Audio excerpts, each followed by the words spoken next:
ठीक है। अब चैप्टर का नाम पहले समझेंगे, क्या लिखा है, लीगल स्टेटस।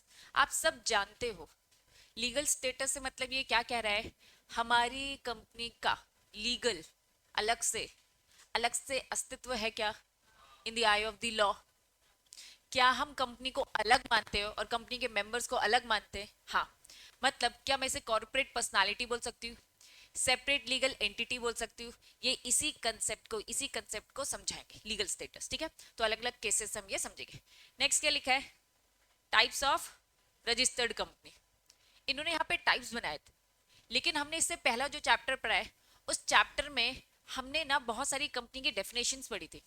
उन डेफिनेशंस में हमने क्या क्या पढ़ा था, फॉरेन कंपनी पढ़ी, गवर्नमेंट कंपनी पढ़ी, पब्लिक कंपनी, प्राइवेट कंपनी, ये सारी कंपनीज पढ़ी ना, होल्डिंग कंपनी, सब्सिडी कंपनी, यही सारे के सारे टाइप्स है। यहाँ पे हम पढ़ेंगे लेकिन और ज्यादा डिटेल में पढ़ेंगे, वहां बस डेफिनेशन पढ़ी थी, यहाँ पे डेफिनेशन के साथ बहुत सारे केस स्टडीज भी पढ़ेंगे, ठीक है। फर्स्ट चैप्टर आपको किस बारे में बताता है, फर्स्ट चैप्टर आपको डेफिनेशन बताता है, इंट्रो बताता है और कुछ डॉक्ट्रिन्स बताता है। सेकंड चैप्टर अब पूरा का पूरा कंपनी का क्या बताएगा, लीगल स्टेटस, जो कि कॉर्पोरेट पर्सनालिटी को समझाएगा, और दूसरा क्या बताएगा कि कितने टाइप्स ऑफ रजिस्टर्ड कंपनी होती है, ठीक है। चलिए तो स्टार्ट करेंगे। यहाँ पे कुछ जनरल बातें बोल रखी हैं कि भाई कंपनी की अगर हम बात करें तो कंपनी एक लैटिन वर्ड से आया था। अब ये लैटिन वर्ड क्या था, कम एंड पेनिस। कम मतलब क्या होता है, टुगेदर, साथ में, और पेनिस मतलब क्या होता है, खाना खाना, ठीक है। तो कंपनी का पहले पहले क्या मतलब होता था कि साथ में मिल बैठकर साथ में खाना खाएंगे। जैसे अक्सर तुम बोलते हो ना, चलो कंपनी दो, साथ में घूमने चलते, चलो मूवी देखते हैं, चलो खाना खाते। तो पहले बस कंपनी का मतलब क्या होता था, साथ में मिलकर खाना खाना।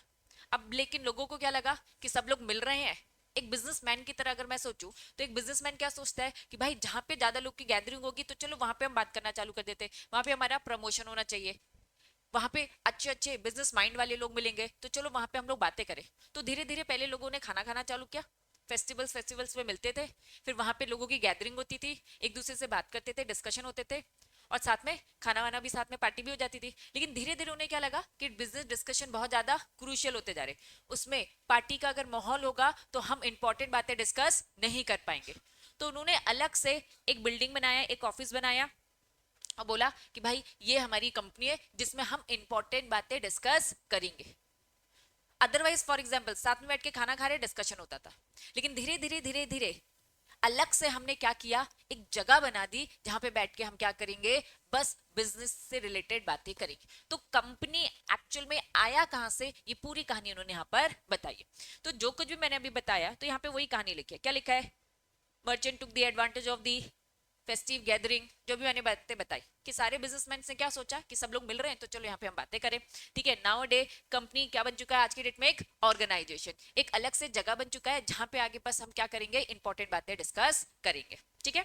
चले, फिर उन्होंने यहाँ पे कंपनी के बारे में तो बता दिया। नेक्स्ट उन्होंने क्या बताया, कॉर्पोरेशन। क्या टर्म है बच्चों, कॉर्पोरेशन। कॉर्पोरेशन भी लेटेंट टर्म कॉर्पस से ही आया, ठीक है, जिसका मतलब क्या होता है, बॉडी।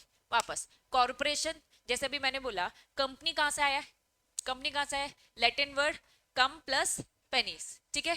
ऐसे ही कॉर्पोरेशन कहां से आया है, कॉर्पस से आया, और कॉर्पस का मतलब क्या होता है, बॉडी। अब यहाँ पे कॉर्पोरेशन मतलब क्या, legal person created by a process. Corporation क्या है, एक लीगल पर्सन है जो किससे क्रिएट हुआ है, एक प्रोसेस है। वो प्रोसेस किसने दे रखी है, लॉ ने प्रोसेस दे रखी है, ठीक है। अदर देन क्या लिखा है, नेचुरल बर्थ। साफ साफ अगर मैं बोलूं तो कंपनी हो गया, कॉर्पोरेशन हो गया, इन सब का बर्थ क्या नेचुरल बर्थ होता है क्या, इंसानों की तरह क्या ये बॉर्न होते हैं, नहीं। इन्हें बनाने वाला कौन है, लॉ। इन्हें खत्म करने वाला भी कौन होगा, लॉ ही होगा, ठीक है। चले, incorporated company, what do you mean by incorporated company, registered company, ठीक है, जो एज पर कंपनीज एक्ट के अकॉर्डिंग रजिस्टर्ड होता है उसे हम रजिस्टर्ड कंपनी बोलते हैं, या फिर इनकॉर्पोरेटेड कंपनी। अब यहाँ पे जनरली क्या टर्म यूज होता है, इनकॉर्पोरेटेड कंपनी। अगर आप चैप्टर का नाम देखोगे क्या लिखा है, क्या पढ़ेंगे अपन, टाइप्स ऑफ रजिस्टर्ड कंपनी, मतलब टाइप्स ऑफ इनकॉर्पोरेट कंपनी ही कह रहे। इनकॉर्पोरेशन का सब्स्टिट्यूट है, ऑल्टरनेट है, क्या है, रजिस्टर्ड। लेकिन सबसे सही स्टैंडर्ड लैंग्वेज की बात करूं तो सही टर्म क्या है, इनकॉर्पोरेटेड। आप अपना जब आंसर प्रेजेंट करेंगे तो आपको टर्म क्या यूज करना है, इनकॉर्पोरेटेड, ज्यादा सही है, ठीक है। चलिए, जनरल बातें, क्या लिखा है, इनकॉर्पोरेटेड कंपनी एग्जिस्टेंस आया उनका। अब इन्होंने कहा दो तरीके से, एक क्या है, पहले क्या है, स्पेशल एक्ट ऑफ पार्लियामेंट। दूसरा क्या लिखा है, एज पर कंपनी लॉ। चलिए, कोई भी कंपनी अगर इनकॉर्पोरेट होती है तो दो तरीके से इनकॉर्पोरेट होती है। आरबीआई नाम सुना है? क्या है RBI? Reserve bank of India, बैंकों का भी बैंक है। सेबी नाम सुना है? फुल फॉर्म बताओ। अब थोड़ा सा समझना, आरबीआई एक बॉडी आप देखते हो, लेकिन इससे पहले इसका क्या बना था? एक्ट।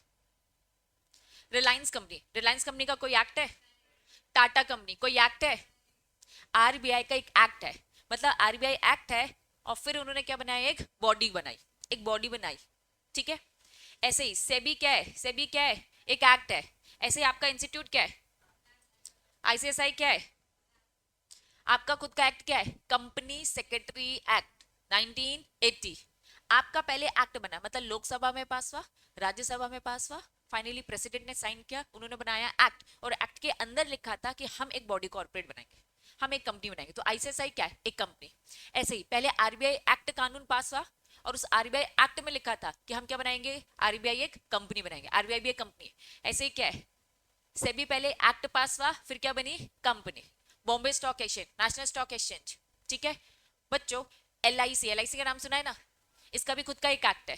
एक बात अच्छे से ध्यान पे रखना, जिस किसी का भी एक्ट होगा, जिस किसी का भी एक्ट होगा और फिर कंपनी बनी होगी, तो वो टाइप की कंपनीज को हम क्या बोलते हैं? उस टाइप की कंपनी को हम क्या बोलते हैं? Special act company.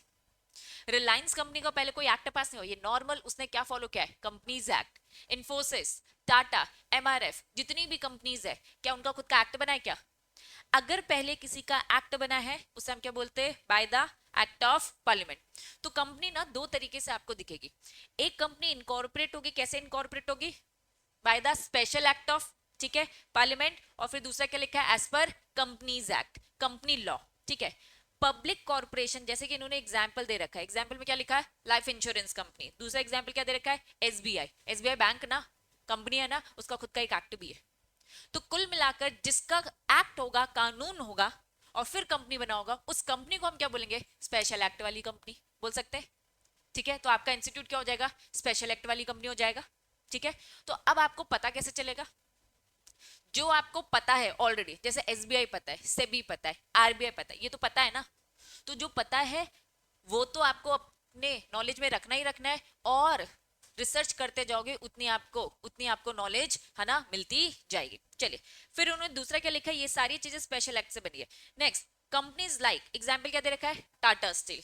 देन क्या लिखा है? रिलायंस हैव बीन, ये किसके अकॉर्डिंग बना है? कंपनी लॉ के अकॉर्डिंग, या फिर मैं प्रॉपर बोलूं कंपनीज एक्ट के अकॉर्डिंग। समझ में आया? तो कंपनी जब भी इनकॉर्पोरेट होती है तो दो टाइप की कंपनी होती है। आपको पता ही नहीं चलता है कि अच्छा एसबीआई बैंक एक कंपनी है क्योंकि एक्ट बना है। आपका इंस्टीट्यूट आईसीएसआई क्या कंपनी है? स्पेशल एक्ट से बना है। थोड़ा सा नोटिस करो, टाटा, टाटा एग्जाम्पल अगर आप नोटिस करोगे, इनके एग्जाम्पल देखो क्या लिखा है? टाटा स्टील क्या लिखा है? लिमिटेड। फिर क्या लिखा है? रिलायंस इंडस्ट्री क्या लिखा है? ITX private limited. तो जिस भी कंपनी के आगे, सॉरी आगे नहीं, जिस भी कंपनी के पीछे या तो लिमिटेड लिखा है या तो क्या लिखा है? Private limited. दैट मीन्स वो क्या है? As per company law. SBI का फुल फॉर्म बताओ? State Bank of India. ICSI का फुल फॉर्म बताओ? पीछे लिमिटेड प्राइवेट लिमिटेड कुछ लगा है क्या? क्योंकि ये स्पेशल एक्ट वाली कंपनीज है, इसीलिए इसीलिए इनको छूट दे रखी है भाई, तुम्हें लिमिटेड प्राइवेट लिमिटेड लगाने की जरूरत नहीं है, इसीलिए आपको पता नहीं चल पाता है। जितने भी बैंक है आपको दिख रहे, ठीक है, आपका एसबीआई हो गया, सेबी हो गया, आरबीआई हो गया, लगा है क्या लिमिटेड प्राइवेट लिमिटेड? इसीलिए हमें लगता है अच्छा कि ये कंपनी है, क्योंकि ये स्पेशल एक्ट वाली कंपनी है, इस कारण से इनके पीछे ये टर्म यूज नहीं होते, लेकिन स्टिल वो कंपनी है। लेकिन वो कंपनी कौन सी वाली है? स्पेशल एक्ट ऑफ पार्लियामेंट वाली। याद रहेगी बात, एग्जाम में कभी कभार केस स्टडी आ जाएगा। ठीक है, केस स्टडी आ जाएगा, आपको एक कंपनी का नाम दे रखा होगा, उस नाम के पीछे आगे पीछे लिमिटेड लिमिटेड नहीं लगा होगा। अगर लिमिटेड नहीं है तो आपको क्या जूम करना पड़ेगा कि वो स्पेशल एक्ट वाली कंपनी है और उसे छूट मिलेगी कि नहीं मिलेगी, ऐसा क्वेश्चन दिया होगा। लिखा होगा एबीसी कंपनी है, एग्जांपल दे रही हूँ, एबीसी कंपनी है, ठीक है, उसे ये काम करना था लेकिन उसने नहीं किया। कर सकता है कि नहीं कर सकता? आप बोलोगे भैया बिल्कुल करना चाहिए था, एक कंपनी को तो करना चाहिए, लेकिन कंपनी का नाम तो देखो, कंपनी का नाम तो देखो। अगर वो आरबीआई कंपनी है तो क्या करना चाहिए था? नहीं। ठीक है, तो आपको ध्यान रखना होगा कौन से स्पेशल एक्ट है और कौन से स्पेशल एक्ट नहीं है। बात समझ में आ गई? तो आज का होमवर्क लिखो, हमें 10 नहीं लिखो, अभी तुम ग्रुप में लिख रहे हो ऐसा लिख दो, लेकिन बाकी सब भी नोट करेंगे। होमवर्क क्या है?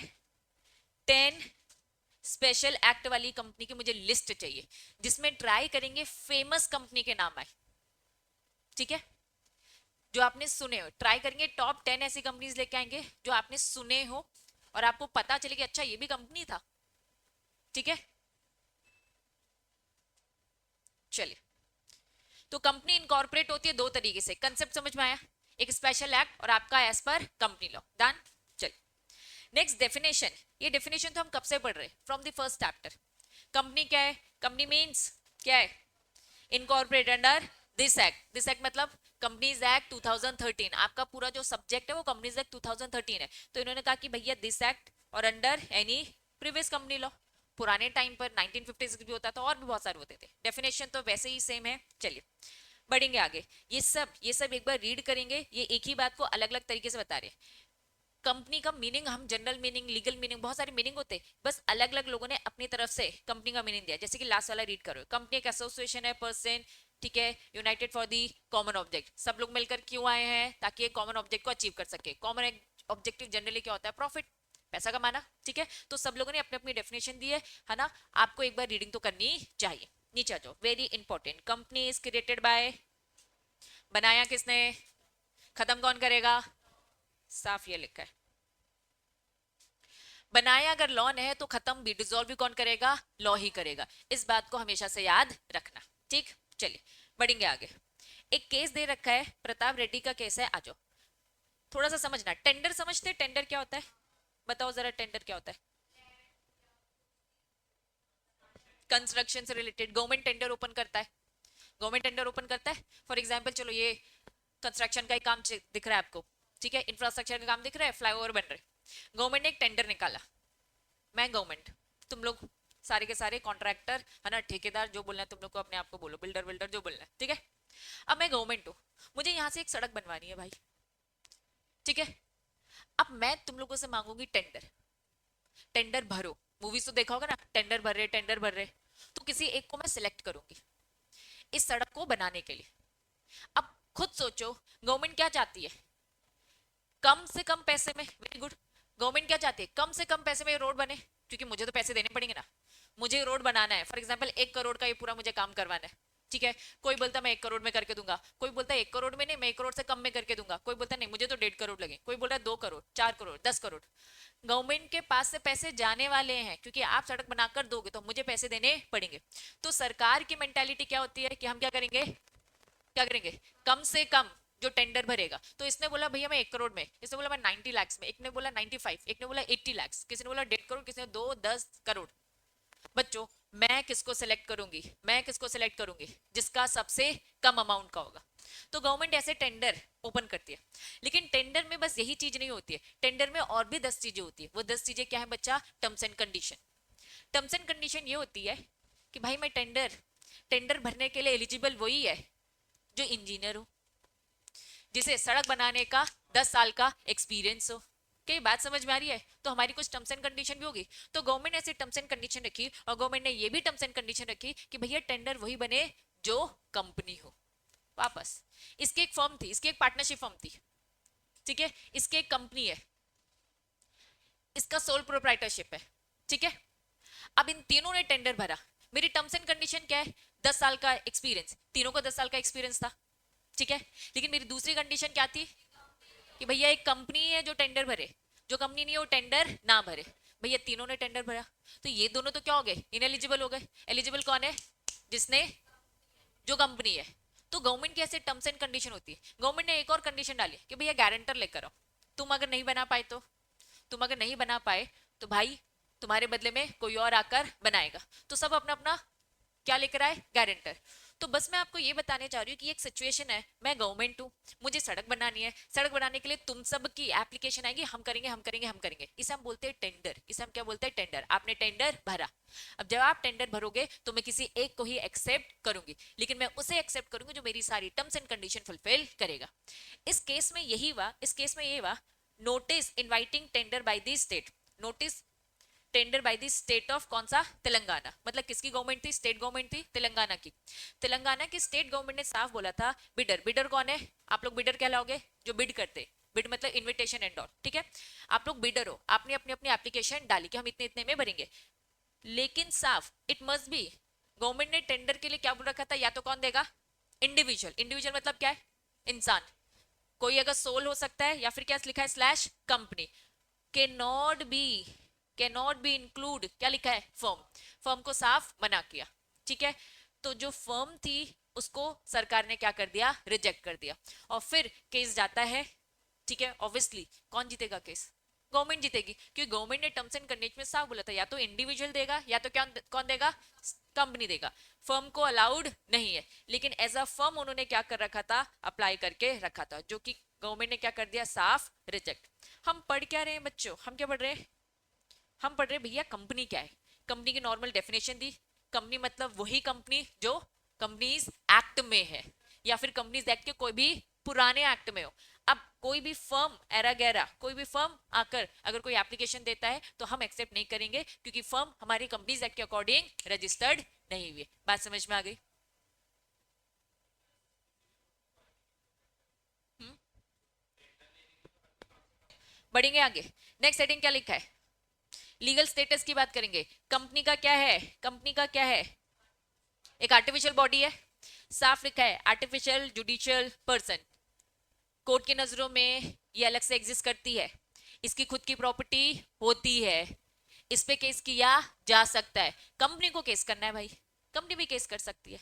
आए दिन तुम कितने भी केसेस अगर सुनते हो, अगर मैं कॉर्पोरेट दुनिया की बात करूं तो कंपनी में केस होते हैं, किस में केस होते हैं, कंपनी में केस होते हैं। क्या बात समझ में आ रही है? फिर लिफ्ट किया जाता है तो समझ में आता है। चलो, इससे मुझे एक बात याद आई, अब यहाँ पे देखेंगे, डू एवरी, क्या लिखा है, everything want, everything what a natural person can do, जो एक नेचुरल पर्सन, जो आप लोग सब कर सकते हैं जनरली, वो सारे काम कौन कर सकता है, कंपनी भी। क्या कंपनी साइन मार सकता है, उसकी खुद के कॉमन सील होती है, हाँ आप भी साइन मार सकते हो। क्या आपका एक नाम होता है, कंपनी का भी नाम होता है। क्या आप प्रॉपर्टी अपने नाम से खरीद सकते हो, कंपनी भी अपने नाम से प्रॉपर्टी खरीद सकती है। क्या कंपनी में केस हो सकता है, आप पे भी हो सकता है, आप किसी और पे केस कर सकते हो, कंपनी भी। जनरल रूल, एक नेचुरल पर्सन जो जो काम कर सकता है कंपनी भी वो कर सकती है, लेकिन क्या 100% जो हम कर सकते हैं क्या वो कंपनी कर सकती है, नहीं, जनरली कर सकती है, एक्सेप्ट कुछ ऐसे काम है जो कौन कर सकता है, बस इंसान ही कर सकती है। जैसे कि इनके एग्जाम्पल देके आपको हंसी आने वाली है, क्या लिखा है, इंसान शादी कर सकता है, इन्होंने क्या एग्जाम्पल दिया, देखो कंपनी शादी नहीं कर सकता है ना, डिवोर्स नहीं दे सकता, तो इन्होंने दिया भी तो क्या दिया। चलो ये वाला तो अच्छा था। क्या वोट इलेक्शन, इलेक्शन में पार्टिसिपेट कर सकता है क्या कंपनी, नहीं। तो कुछ इन्होंने बस एग्जाम्पल देके बताया कि एकदम 100% ये इंसान नहीं होता है। तो जनरल रूल कंपनी क्या क्या कर सकती है, यही आपका नेक्स्ट टॉपिक है। सबसे पहले क्या लिखा है, कॉर्पोरेट पर्सनालिटी, सेकंड क्या लिखा है, थर्ड क्या लिखा है, फोर्थ क्या लिखा है, फिफ्थ क्या लिखा है, सबसे इंपॉर्टेंट क्या है, कंपनी की कॉर्पोरेट पर्सनालिटी। सिंपल भाषा में, कंपनी कोर्ट की नजरों में, कानून की नजरों में एक अलग पर्सनालिटी है, यही सबसे इंपॉर्टेंट है। अगर ये समझ में आ गया तो बाकी सब तो अपने आप ही समझ आ जाएगा, क्योंकि वो उसी से लिंक्ड है। समझ में आया, पक्का?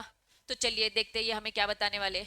अब थोड़ा सा और, अभी बुक से हट कर जाएंगे अपन, थोड़ी सी डिटेलिंग में जाएंगे, ठीक है, आ जाइए। क्या मैं कॉर्पोरेट पर्सनालिटी बोल सकती हूँ, और क्या बोल सकती हूँ, आर्टिफिशियल लीगल पर्सन बोल सकती हूँ, और क्या बोल सकती हूँ, सेपरेट लीगल एंटिटी। सबका मतलब एक ही है, सबका मतलब क्या है, कंपनी अलग, और कंपनी के अंदर जो भी डायरेक्टर मैनेजर है वो सब क्या है, अलग है, जो भी डायरेक्टर मैनेजर मेंबर्स जो भी वो सब अलग है, ठीक। चलिए, कंपनी एक आर्टिफिशियल पर्सन है as it is created by law. कौन बना रहा है, लॉ, तो खत्म भी कौन करेगा, लॉ करेगा. It has almost all the rights and power of the natural person, almost all. लेकिन क्या एकदम 100% काम कर सकते हैं? नहीं. ठीक है. It can enter into, contract कर सकते हैं अपने नाम पर. ठीक है. क्या लिखा है? केस कर सकते हैं अपने नाम पर, केस फाइल किसी और पे कर सकती है. एक्ट डिफाइन करता है कंपनी एक आर्टिफिशियल पर्सन है जो लॉ बनाता है. ठीक है. सेपरेट एंटिटी है. परपेचुअल सक्सेशन बोले तो कभी खत्म नहीं होगी, कभी खत्म नहीं होगी. ठीक है. और इसकी अपनी खुद की क्या होती है? Common cell. सबसे इंपॉर्टेंट यही है कंपनी अलग है, वो ये बता रहे. अब क्योंकि कंपनी अलग है, नेक्स्ट हेडिंग क्या लिखा है? मतलब हमेशा जिंदा रहेगी, चलती जाएगी चलती जाएगी चलती जाएगी. इस केस के, गोवर वाला केस, हम सब है आईटेक्स कंपनी के मेंबर्स. ठीक है. यहाँ एक बॉम्ब पटक दिया.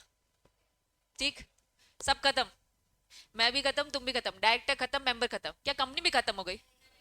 कंपनी तो भैया आर्टिफिशियल बॉडी है, कंपनी खत्म नहीं होगी. तो यहाँ पे बस ये लिखा है members may come and go. Members तो बदल भी सकते हैं ना. तुम सारे के सारे लोग शेयर्स बेच के किसी और को बैठा देते हो. कंपनी में मेंबर आते जाते रहेंगे, जिंदा होंगे और क्या बोला है, खत्म भी होते जाएंगे. हमें कोई फर्क पड़ता नहीं है. हम कौन? Company. But the company can go for ever during the war. Example दिया. एक्चुअल में ये ना एक कैसी बात था. ठीक है. एक वॉर हो रही थी एक कंट्री में, सारे मेंबर्स एक प्राइवेट कंपनी के लोग थे, मेंबर्स मीटिंग कर रहे थे. While in the general meeting bomb से सबकी डेथ हो जाती है, बट द कंपनी सर्वाइव. ठीक है.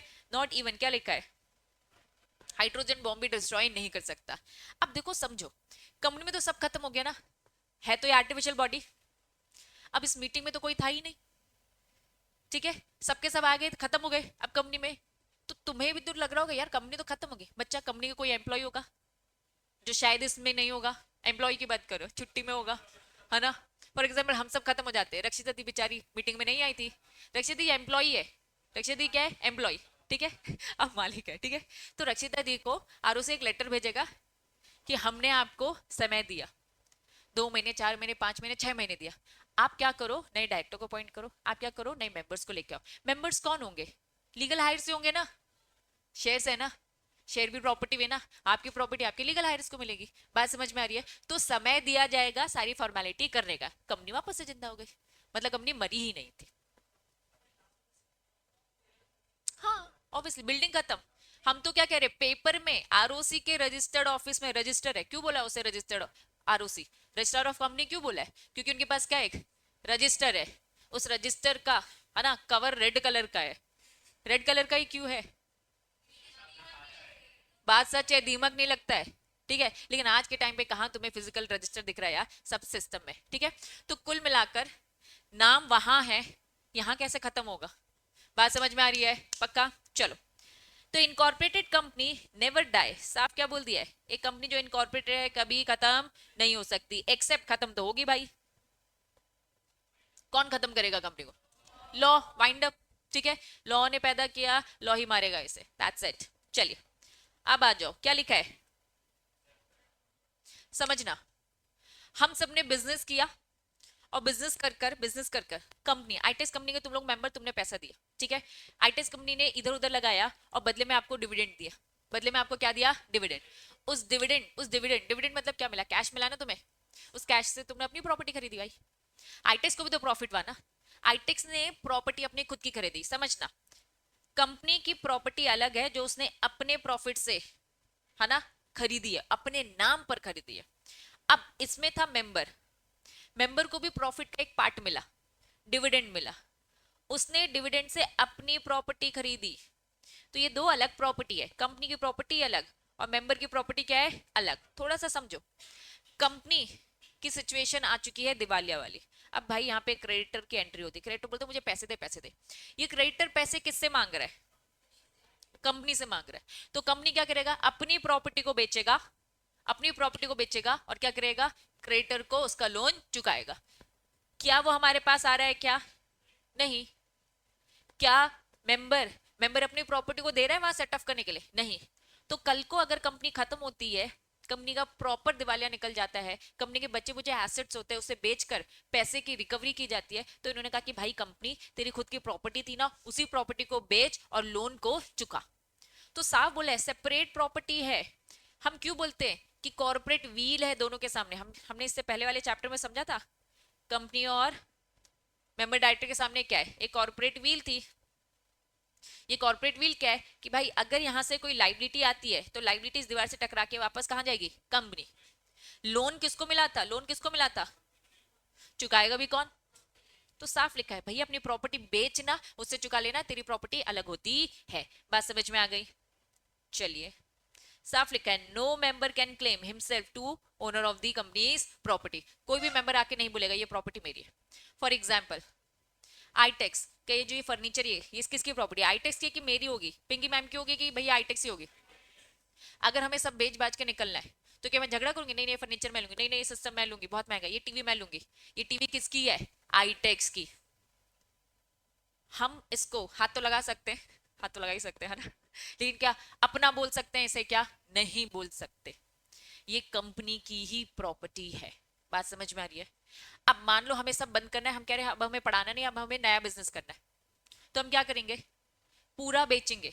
वो जो वर्ड पढ़ते हो ना liquidation, liquidation, what do mean bye liquidation, बेचो लिक्विड में कन्वर्ट करो, मतलब कैश में कन्वर्ट करो, ठीक है। तो ये कैश किसका है, कंपनी का है, ये कैश किसका है, कंपनी का है।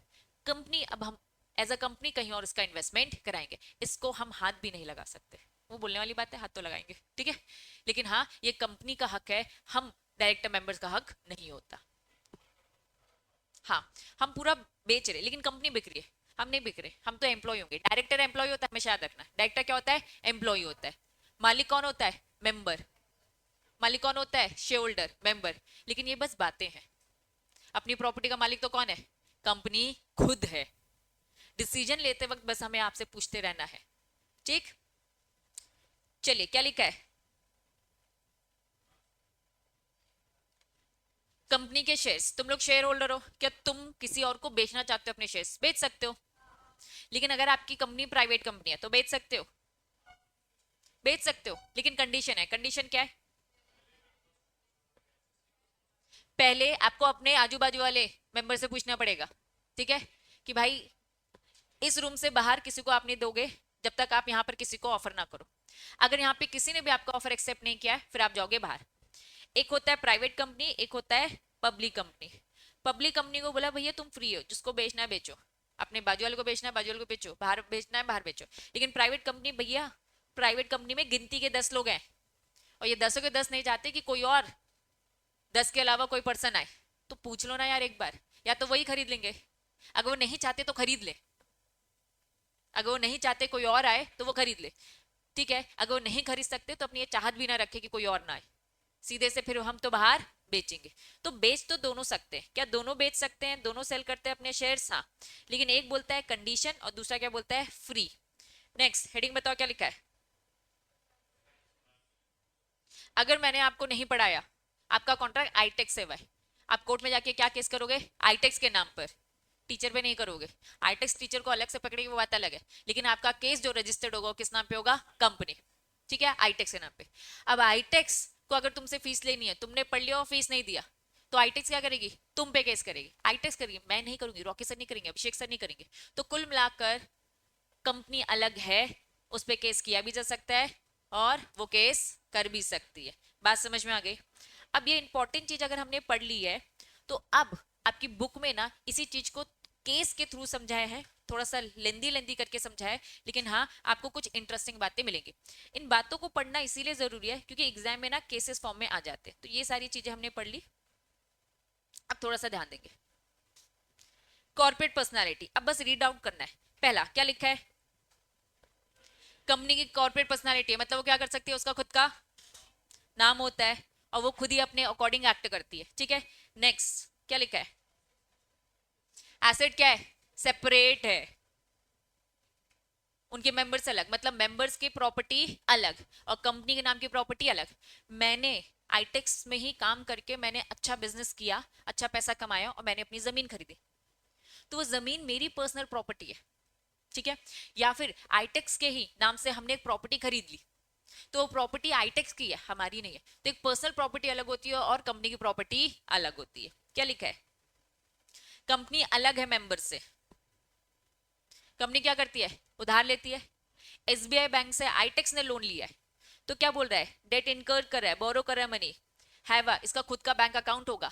आईटेक्स का बैंक अकाउंट क्या लिखा होगा, आईटेक्स का एसबीआई में जो नाम लिखा रहता है ना अकाउंट होल्डर का, तो मेरा नाम पर्सनली लिखा होगा पिंकी, अलग तुम्हारे नाम पे तुम्हारा अकाउंट है, ऐसे आईटेक्स के नाम पे अलग बैंक अकाउंट ओपन करना पड़ता है। क्या लिखा है, ये अपने अंडर क्या रखता है, एम्प्लॉइज। तुम as a CS Reliance company को ज्वाइन कर रहे हो, तुम्हारे ऑफर लेटर में क्या लिखा होगा, आपका कॉन्ट्रैक्ट हुआ है, किसके साथ कॉन्ट्रैक्ट हुआ है, रिलायंस कंपनी के साथ। आप रिलायंस कंपनी के अंडर में सीएस एज ए एम्प्लॉय काम करोगे, बात समझ में आ रही है। तो साफ लिखा है भैया ये अपने अंडर में एम्प्लॉय रखता है, एंटर करता है कॉन्ट्रैक्ट, और केस फाइल कर भी सकता है, इससे भी हो सकता है। फिर क्या लिखा है, इसकी खुद की अपनी एक ओन प्रॉपर्टी, वही घिसी पिटी बातें, बात समझ में आई। पक्का, वेरी इंपॉर्टेंट। क्या लिखा है, नोशनल मतलब क्या, नोशनल मतलब क्या,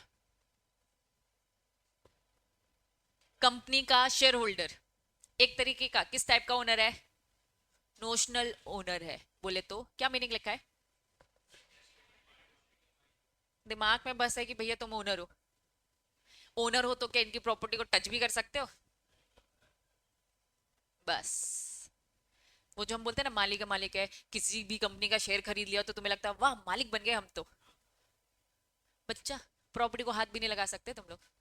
ठीक है, तो शेयर होल्डर एक तरीके से क्या है, share holder are its notional owner, not क्या लिखा है, ओन एनीथिंग, तुम्हारा कुछ भी है ही नहीं। रिलायंस कंपनी के शेयर्स खरीद के रिलायंस की प्रॉपर्टी को टच भी नहीं कर सकते। ठीक है, किसका है, अंबानी टच कर सकता है क्या, ऑन पेपर तो, ऑन पेपर तो वो भी टच नहीं कर सकता, क्योंकि वो क्या है, एमडी है। एमडी बोले तो मैनेजिंग डायरेक्टर, और सिंपल बोलो तो एम्प्लॉई है।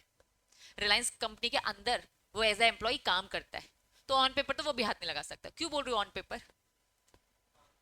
कानून। ठीक है, अदरवाइज तो समझ जाओ। बस बस इन्होंने बोला आपको शेयर होल्डर हम आपको बोल तो देते कंपनी का ओनर, एक्चुअल में आप किसके ओनर हो, अपने खुद के शेयर के बस ओनर हो।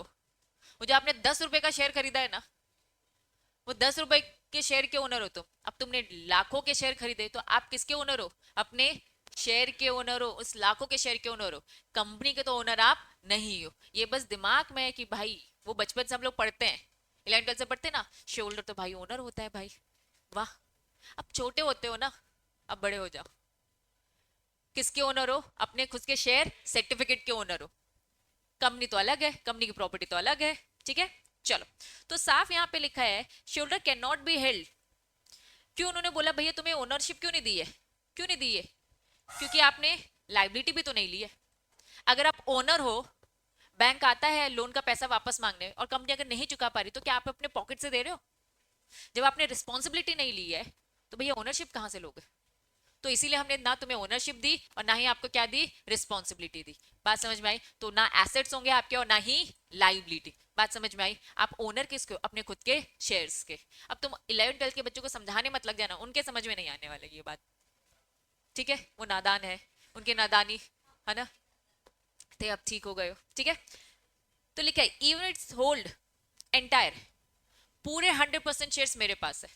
ठीक है, आईटीएस कंपनी के 100% शेयर्स मेरे पास है, तो भी ये टीवी मेरी नहीं हो सकती, तो भी ये सिस्टम मेरा नहीं हो सकता, ये प्रोजेक्टर मेरा नहीं हो सकता, क्योंकि मेंबर्स अलग है और कंपनी अलग है। साफ इन्होंने बोला जब बैंक आएगा लोन वापस मांगने के लिए तो क्या मैं दूंगी, मैं कहूंगी भाई कंपनी अलग होती है, जाओ इनसे लो। और फिर कंपनी की बैलेंस शीट में तो जीरो है, अंडा है, पैसा तो है ही नहीं। ठीक है, तो भाई हाँ, सेपरेट पर्सनालिटी होती है, चाहे आपके पास 100% शेयर से क्यों ना हो, आप शेयर होल्डर हो और आप ओनर किसके हो, अपने खुद के शेयर्स के ओनर हो, कंपनी के मालिक नहीं हो आप। इसीलिए ना मालिकाना हक मिल रहा, ना एसेट मिल रहा, ना ही लाइबिलिटी। बात समझ में आ गई, पक्का। चलिए, ये केस वही घिसी पिटी बातें रीड करेंगे। Share not the agent of the company. अब थोड़ा सा प्रिंसिपल और एजेंट वाला कंसेप्ट समझेंगे। What do mean by principal, कौन होता है प्रिंसिपल, मास्टर, बॉस बोलूंगी, मालिक बोलूंगी। ठीक है, अब मास्टर के अंडर में कौन होगा, सर्वेंट होगा। तो प्रिंसिपल हमारा मास्टर होता है, एजेंट उसका सर्वेंट होता है। इन्होंने कहा भाई शोल्डर ना एजेंट भी नहीं है, वो कुछ नहीं है भाई, वो बस अपने शेयर का मालिक है बस। तो साफ उन्होंने लिखा है shareholder are not the agent of the company, so they can not bind it by their act. ठीक, अब देखो क्यों यहाँ पे छोटी छोटी जो बातें ना बच्चा एग्जाम में आ जाएगा। एग्जाम में क्या लिखा होगा कि देखो शेयर होल्डर मालिक तो नहीं है, लेकिन शेयर होल्डर एजेंट की तरह तो काम कर सकता है। तो आपको ये स्टेटमेंट याद आना चाहिए कि सुनो शेयर होल्डर ना कंपनी का मालिक है ना कंपनी का एजेंट है, जो कुछ भी वो है वो क्या है, अपने खुद के शेयर का ओनर, शेयर सर्टिफिकेट का बस ओनर है। बात समझ में आ रही है?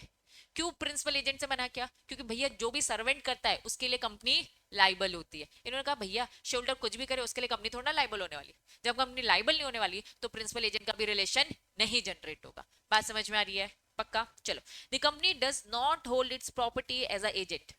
एजेंट की तरह भी प्रॉपर्टी होल्ड नहीं होती। ट्रस्टी फॉर इट्स मेंबर भी नहीं, can not sue for the enforce is right not. सीधी सिंपल बात भैया, कंपनी के बीच में और उसके मेंबर के बीच में एजेंट प्रिंसिपल का रिलेशन नहीं है। क्यों नहीं है? क्योंकि कंपनी क्या कह रही है, नॉर्मली क्या होता है, एजेंट जो भी हरकत करेगा प्रिंसिपल उसके लिए कंपनसेट करेगा। तो कंपनी कह रहा है मैं तो ऐसा कुछ नहीं कर रहा हूँ कमिट, जब मैं कमिट नहीं कर रहा हूँ तो एजेंट प्रिंसिपल का भी रिलेशन नहीं होगा। बात समझ में आ गई? तो अभी हम क्या पढ़ रहे हैं, कॉर्पोरेट पर्सनालिटी।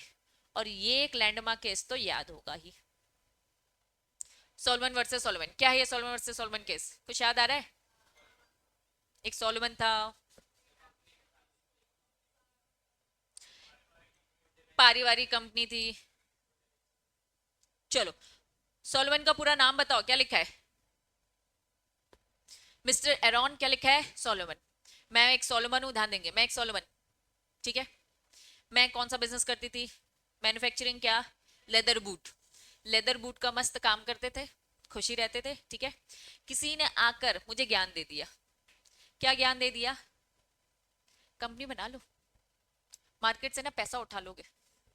कंपनी को ना आसानी से क्या दे दिया जाता है, लोन दे दिया जाता है, बैंक भरोसा कर लेगी। मैंने कहा अच्छा, पक्का, चलो बना लेते।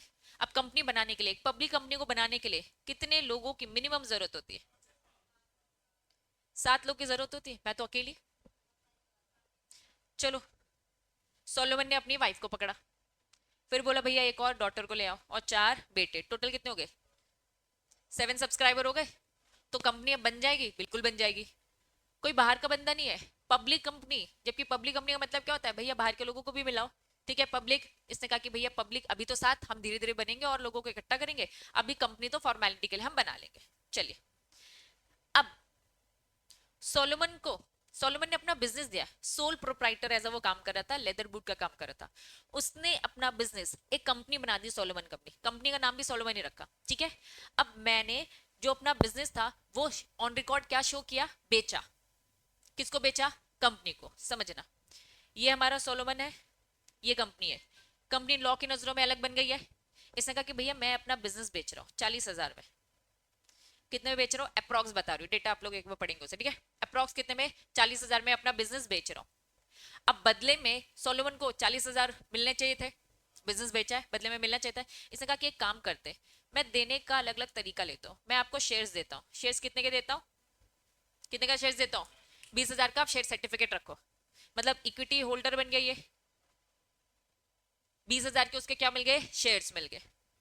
बाकी 10,000 के क्या मिल गए? डिबेंचर। डिबेंचर क्या होता है? लोन होता है, डेट होता है जो चुकाना पड़ेगा। क्या ये शेयर का पैसा चुकाना पड़ेगा? 20,000 वापस वापस। सोलोमन ने अपना बिजनेस बेचा, कितने में बेचा? 40,000 में। 20,000 के उसको क्या मिलते हैं बदले में? शेयर्स। अब कंपनी इसे कभी रिटर्न करेगी नहीं, क्योंकि शेयर सर्टिफिकेट मिल गया, कल को डिविडेंड होगा तो वो मिलेगा। 10,000 के उसको क्या मिल गए? डिबेंचर, जो कि कंपनी रिटर्न करेगी। डिबेंचर 2 टाइप के होते हैं, एक होता है सिक्योर्ड और एक होता है अनसिक्योर्ड। इसने कौन सा वाला लिया होगा? यही कंपनी बना रहा था ना, इसने अपने आप को सिक्योर्ड डिबेंचर बनाया, अदरवाइज। चलो, तो 10,000 है, ध्यान दे उधर। पहला 20,000 क्या मिला? पहला 20,000 क्या मिला? शेयर। बाकी के 10,000 अप्रॉक्स बोल रहे हो, 8,000 समथिंग कुछ था, है ना? ये मैंने बोला ना 40,000 अप्रॉक्स, तो अप्रॉक्स ही चल रहा है, तो समझ लो बाकी का 10,000 क्या मिला है? कैश मिला है। तो इसने अपना पूरा 40,000 का बिजनेस बेचा। उसने शेयर्स अपने पास ही रखे थे, 20,000 के शेयर्स उसने अपने पास रखे, लेकिन टोटल सब्सक्राइबर कितने हैं? 7। तो एक एक फॉर्मेलिटी के लिए सबको दे दिया, एक वाइफ को दे दिया, एक डॉटर को दे दिया, 4 लड़कों को एक एक दे दिया। 99% केसेस में 99% तो उसी के पास थे। ठीक है। तो इस तरीके से उसने अपना पूरा बिजनेस बेचा। कंपनी क्या हो जाती है? लिक्विडेट हो जाती है, कंपनी अच्छे से नहीं चल पाती है, फाइनली बंद हो जाती है। अब जब कंपनी को बेस्ट ट्राई किया जा रहा था चलाने का, ठीक है, तो भाई इन्होंने मार्केट से भी लोन उठाया था, लेकिन वो लोन क्या था, लोन क्या था, अनसिक्योर्ड था। अनसिक्योर्ड मतलब कि कोई भी सिक्योरिटी नहीं है। अब देखो सिक्योर्ड क्या होता है, कोई भी अगर फॉर एग्जांपल मैंने लोन लिया तो मैंने कुछ ना कुछ प्रॉपर्टी गिरवी रख दिया। अनसिक्योर्ड चार्ज क्रिएट किया। अनसिक्योर्ड मतलब बस लोन लिया और बोला दे दूंगी, कुछ भी गिरवी नहीं है। अब मार्केट से हमने टोटल हमारी लाइबिलिटी कितनी बनती थी, 17 की, ठीक है। जब हमने पूरा सब कुछ एसेट बेचा तो कंपनी का एसेट कितना निकला, 6,000। लेकिन भैया चुकाना कितना था लोगों को।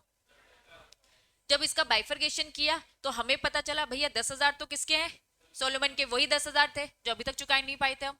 और बाकी क्या थे, 7,000 अनसिक्योर्ड क्रेडिटर। दिमाग खराब हो गया किसका, अनसिक्योर्ड क्रेडिटर का, क्योंकि भैया बचा कितना था एसेट, पूरा किसको चला जाएगा। हमेशा रूल्स बोलते हैं हम सिक्योर क्रेडिटर को प्रेफरेंस देंगे। बचा ही 6,000 है ना, इसको भी पूरा नहीं मिला, इसको 6,000 टोटल दे दिए गए और रिमेनिंग 4,000 का क्या हो गया, इसका लॉस। और अनसिक्योर क्रेडिटर का कितने का लॉस, पूरे 7,000 का लॉस। दिमाग खराब हो गया अनसिक्योर क्रेडिटर का। ये जाता है कोर्ट के पास और बोलता है कि कंपनी तो अलग है ही नहीं, कंपनी को खोलकर देखो, इनके सब्सक्राइबर, इसी की वाइफ बैठी है, इसी की लड़की बैठी है, इसी के 4 बच्चे और बैठे हैं, तो भाई कंपनी तो अलग नहीं है। कोर्ट साफ बोलता है कंपनी अलग है और कंपनी के मेंबर्स अलग है। तो आपका जो भी लेना देना बनता है वो किससे बनता है, कंपनी से। तो कंपनी के 6,000 एसेट्स है, तो ये 6,000 लॉ बोलता है कि पहले हम किसको प्रेफरेंस देंगे, सिक्योर्ड को। इसीलिए अब आप नोटिस करोगे कि जितने भी लोन वगैरह होते हैं, स्पेशली बैंक फ्री में लोन नहीं देता है। वो क्या करता है भैया, कुछ ना कुछ प्रॉपर्टी गिरवी तो रखनी पड़ेगी, वो सिक्योर्ड ही लेता है। और हर कोई सिक्योर्ड इसीलिए लेता है क्योंकि सिक्योर्ड को प्रेफरेंस मिलती है। तो ये केस एक तरीके से बताता है कि कंपनी की एक अलग पर्सनालिटी है, ठीक है। पीछे ध्यान देंगे, क्या है, ली वर्सेस ली एयर फार्मिंग कंपनी, सेम ऐसा ही केस था, ठीक है। एक ली था बंदा, ठीक है, वो पायलट का काम करता है। अब तुम नाम देखो, एयर फार्मिंग लिखी है, मतलब ऐसे छोटी मोटी फार्मिंग नहीं करते जो खेतों में ऐसे बीज फेंक रहे, नहीं भैया, ये लोग क्या करते, हेलीकॉप्टर चलाकर बीज डालेंगे, है ना, इरिगेशन, पानी वानी सब, वाटर, ठीक है, इंटरनेशनल काम है ये सब, ठीक। अब सीन ऐसा था, ये जो ली था इसके पास क्या थे, all shares of the company. इसने अपने नाम की कंपनी बनाई, सारे शेयर्स अपने पास रखे। ये क्या था, एक ही लौता डायरेक्टर था। अब बच्चों आपको इंडिया में ऐसी कंपनी नहीं दिखेगी, लेकिन हाँ बाहर ऐसी कंपनीज होती है जहाँ पे पूरे शेयर्स उन्हीं के, ठीक है, वेरी गुड, 1% कंपनी है ना, सारी सारी डायरेक्टर, एक ही डायरेक्टर से काम चल रहा है। और क्या लिखा है, ये कंपनी का एम्प्लॉय भी था।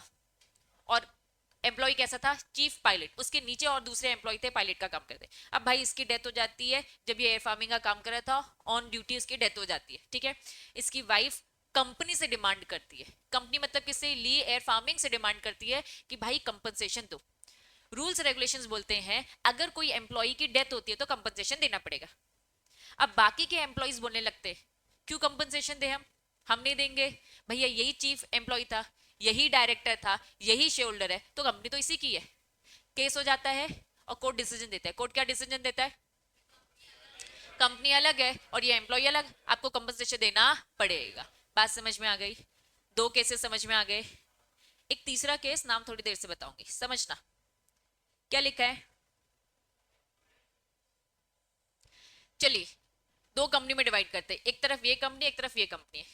समझना, टेंडर भरना है, वही सड़क वही रोड बनानी है अपन को, चलो ठीक है।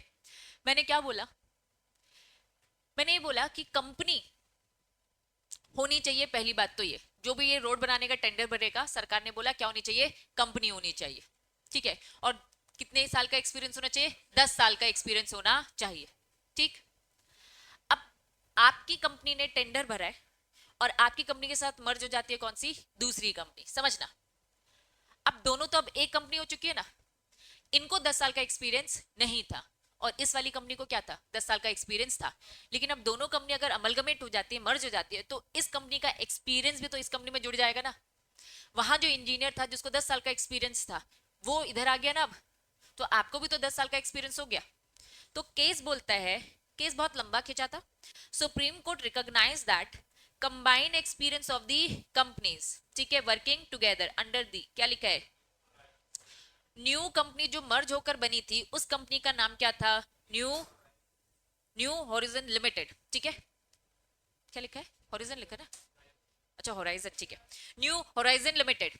इन्होंने कहा कि भैया जो न्यू कंपनी बनी है, ध्यान देंगे, जो न्यू कंपनी जो बनी है, ठीक है, ये कंपनी दो कंपनी को अमलगमेट करके बनी है ना, तो इनका एक्सपीरियंस एड ऑन होगा इसमें, ठीक है। अब केस लंबा खिंचा, गवर्नमेंट ने टेंडर भरने से मना कर दिया, क्या बोला, भाई आप तो एक्सपीरियंस ही नहीं हो। फिर केस लंबा लंबा खींचा, उन्होंने क्या बोल दिया कि भाई एक्सपीरियंस तो है ना, जो कंपनी अमलगमेट हुई इनको तो एक्सपीरियंस है, इनका एक्सपीरियंस इसमें एड ऑन होगा ना, हमने कंपनी को मर्ज किया ही क्यों है, लॉजिक ही हमारा क्या है, लॉजिक ही हमारा ये है कि भाई हम उनके एक्सपीरियंस को यूज कर सके, हम अपने ब्रेन को यूज कर सके, उनके पैसे को यूज कर सके। मर्जर करने के अपने खुद के अलग अलग रीजन होते, दो कंपनी आपस में क्यों मर्ज होती है, रीजन बताओ जरा मुझे। पहला रीजन फंडिंग, और रीजन बताओ, नॉलेज, गुडविल के लिए, वेरी गुड, सिमिलर कंपनीज, लेकिन क्यों हो रही है सिमिलर कंपनीज, रीजन बताओ, रीजन, फंडिंग बोल दिया, कुछ अलग पॉइंट्स बताओ, और फंडिंग हो गया, नॉलेज हो गया, ठीक है, गुडविल हो गया, और दोनों वीक है, वीक वीक और वीक बन जाएंगे, इसको सिनर्जी बोलते हैं, ठीक है, टेक्निकली सिनर्जी कि भैया दो और दो पांच बन जाते, यस होता है, 2 + 2 = मैथ्स बोलता है 4, लेकिन जब प्रैक्टिकल लाइफ में आप जब काम करते हो तो दो और दो पांच बनते। अगर एक उंगली से मैं कोई रस्सी खींचूंगी, खींच पाऊंगी, दो से खींचूंगी, खींच पाऊंगी, पांच, ज्यादा फोर्स आएगा, तो वो बस ये कह रहे दो और दो मिलकर पांच वाली पावर एग्जिस्ट करती है, तो उसे सिनर्जी बोलते हैं, वेरी गुड, और बताओ, प्रॉफिट, प्रॉफिट शेयर, ये क्या बात हुई, कंपटीशन, वेरी गुड, और बताओ, रीजन, रीजन बताओ, एक्सपीरियंस, नॉलेज में कवर हो गया वो, वेरी गुड, मोनोपोली के लिए, और बताओ,